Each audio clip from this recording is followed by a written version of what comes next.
O Supremo Tribunal Federal retomou hoje o julgamento que discute o marco temporal para a demarcação de terras indígenas. A repórter Marta Ferreira acompanhou. Dezenas de indígenas de todo o país se mobilizaram para acompanhar a sessão em uma estrutura montada no estacionamento ao lado do Supremo. Eles vieram se manifestar contra a tese do marco temporal. No plenário, lideranças como a ministra dos Povos Indígenas, Sônia Guajajara, também estavam atentas aos votos. O marco temporal é uma tese jurídica segundo a qual os povos indígenas têm direito apenas às terras que ocupavam ou já disputavam em 5 de outubro de 1988, data da promulgação da Constituição Federal. A discussão chegou ao Supremo após disputa pela posse de uma terra indígena em Santa Catarina, habitada por 3 povos. O Instituto do Meio Ambiente do Estado entrou na Justiça pedindo a reintegração de posse da área contra a Fundação Nacional do Índio e o povo indígena Xoclém. O Tribunal Regional Federal da 4ª Região, em 2013, aplicou o critério do marco temporal, concedendo ao Instituto do Meio Ambiente catarinense a posse da área. A FUNAI, então, recorreu ao Supremo, que entendeu que o tema tem repercussão geral reconhecida, ou seja, a decisão tomada aqui vale para todos os processos do tipo no país. Dados do Conselho Nacional de Justiça apontam que há 226 processos suspensos nas instâncias inferiores do Judiciário, aguardando uma definição sobre esse tema. O recurso começou a ser julgado no STF em setembro de 2021, mas um pedido de vista suspendeu a discussão. O relator, ministro Edson Fachin, e o ministro Alexandre de Moraes votaram contra a tese do marco temporal. Eles entendem que a posse da terra indígena é definida por tradicionalidade. A divergência foi aberta pelo ministro Nunes Marques. Ele afirmou que a decisão do STF no julgamento do caso da terra indígena Raposa Serra do Sol, em que foi adotado o marco temporal, é a solução que melhor concilia os interesses do país e dos indígenas.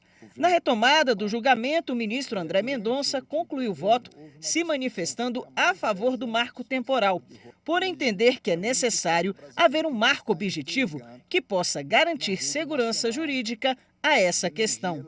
Ele propôs a seguinte tese, divergindo em alguns pontos das propostas já apresentadas. 4. Ainda que não verificada a observância ao marco temporal, é assegurada a proteção constitucional aos direitos originários sobre as terras que tradicionalmente ocupam, quando verificado o renitente esbulho, configurado como conflito físico ou controvérsia judicial persistente à data da promulgação. 5. Inexistindo a presença do marco temporal da Constituição de 88 ou de renitente esbulho, como conflito físico ou controvérsia judicial persistente à data da promulgação da Constituição, podem ser utilizados os demais instrumentos previstos na legislação de regência para a solução da questão, dentre os quais a instituição de reserva indígena mediante prévio procedimento expropriatório, desde que haja consentimento livre, prévio e informado das comunidades indígenas envolvidas. O ministro Cristiano Zanin acompanhou o voto do relator na parte em que reconhece o direito à indenização das benfeitorias decorrentes das ocupações de terras indígenas feitas de boa-fé. Ele ainda defendeu que é preciso indenizar o valor da terra nua em casos decorrentes de titulação indevida concedida pelo ente público ao particular de boa-fé. No voto, Zanin afirmou que a responsabilidade civil não se restringe à União, alcançando os demais estados e municípios que tenham causado danos decorrentes de titulação indevida.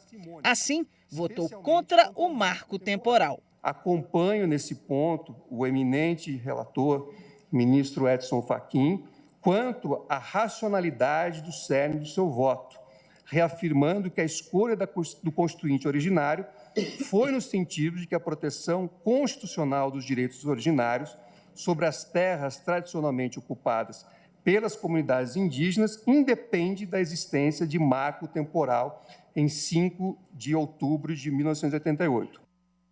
A sessão plenária do STF terminou agora há pouco. Vamos falar ao vivo com a repórter Marta Ferreira, que tem mais informações para a gente. Boa noite, Marta. Boa noite, William. Boa noite a todos. Na sequência da sessão, votou o ministro Luiz Roberto Barroso. Ele votou contra a tese do marco temporal. No caso concreto, ele deu provimento ao recurso interposto pela FUNAI. No caso da tese, ele se alinhou à tese apresentada pelo relator, o ministro Edson Fachin, com as complementações feitas hoje pelo ministro Cristiano Zanin. Agora já são 4 votos contra a tese do marco temporal e 2 a favor. Depois do voto do ministro Luiz Roberto Barroso, o julgamento foi suspenso e será retomado na próxima semana com o voto do ministro Fux e dos demais ministros. William. Obrigado pelas atualizações, Marta.